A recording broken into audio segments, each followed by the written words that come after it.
I grew up in California, so it doesn't give me a great deal of pleasure to note the fact that the Golden State is crumbling before our eyes.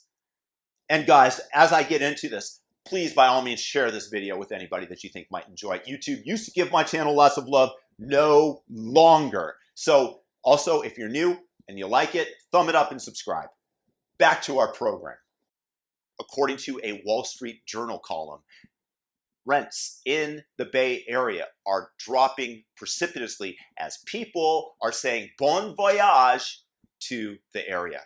What happened? The coronavirus gave tech employees who are paying the sky-high rents, and I'm talking about $3,000 dues for a one-bedroom apartment in San Francisco, the opportunity to work remotely.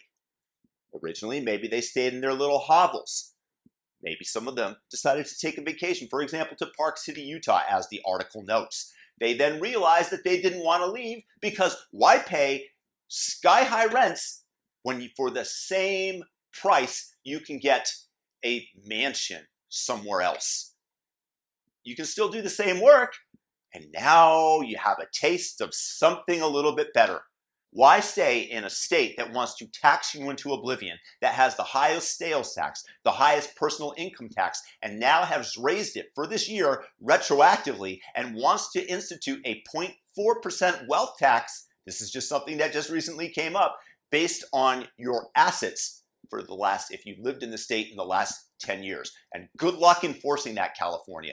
You have people that are running the government based on fantasies that know how nothing works, that are leftist ideologues that are running the state literally into the ground. So all these tech workers that are fleeing the state because now suddenly they've been given the opportunity, they say, why do I have to live close to the company headquarters if I can work remotely? I don't even have to be in the state of California. I can keep more of my money. Now they're moving, and areas like San Francisco are seeing a marketed decrease in rental prices. Additionally, people are no longer finding the quality of life there to be so great.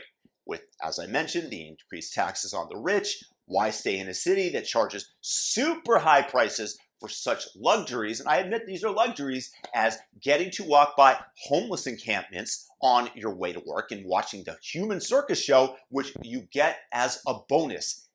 Having to deal with massive amounts of traffic, of course, and then there's the extra exercise of having to jump over poop jump, as well as all the syringes that are littering the streets everywhere they go. There are benefits to being in the city. That much is undeniable.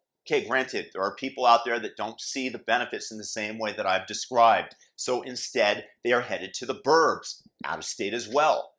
This applies to Mountain View, where Google headquarters are. This applies to Menlo Park, Facebook headquarters, Palo Alto, San Francisco, all these super expensive places. That's life. You price people out of existence. They take their dollars and move elsewhere.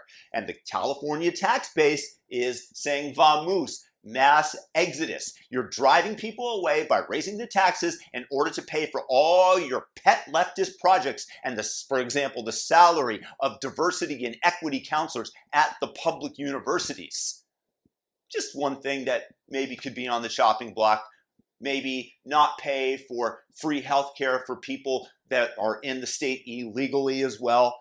That doesn't tend to go over well with voters and your tax base. And exacerbating this right now is the fact that California is experiencing rolling blackouts, something that happened back in the Enron days.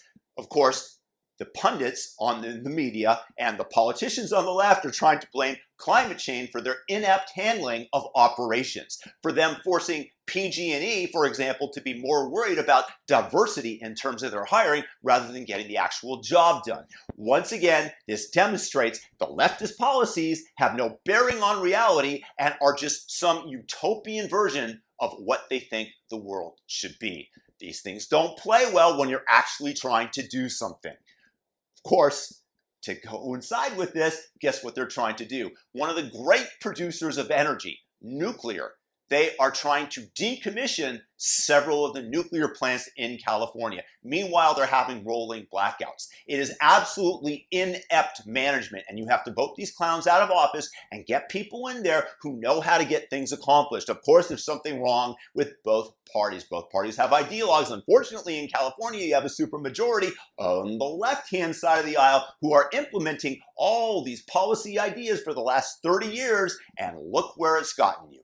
You have max exoduses from the cities. You have decreasing rents as a result. Hey, maybe these places won't be as gentrified, so Black Lives Matter won't have to complain as they're doing. If your name's Tucker or Judd, whichever one it is, give up your house, give black people back their home. Thank you. You're sitting there comfortably, comfortable as fuck, as if you didn't have gentrify this neighborhood. I used to live in this neighborhood. But I used to live in this neighborhood. I grew up here and my family was pushed out.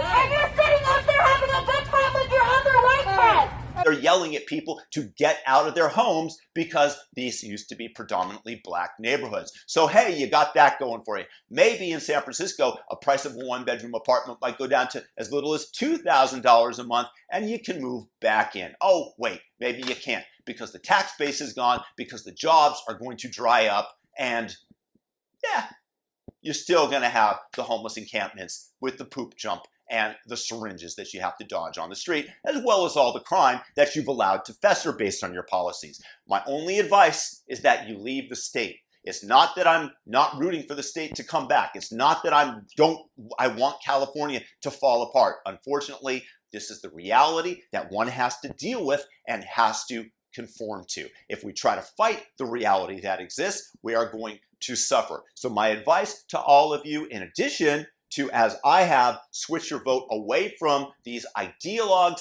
that are promoting these horrific policies that have put the state into the turmoil that it is currently experiencing, and telling Elon Musk to F off as he moves over to Texas with his new plant to build the Tesla truck. Vote these plans out of office, and in the meantime, get the heck out of Dodge. California, I once loved thee. No longer. We're broken up. Hope you guys enjoy this video. Please share it with a friend. YouTube gives this channel no love, and thumb it up and subscribe if you're new to the channel. Leave me a comment and let me know your thoughts on the subject.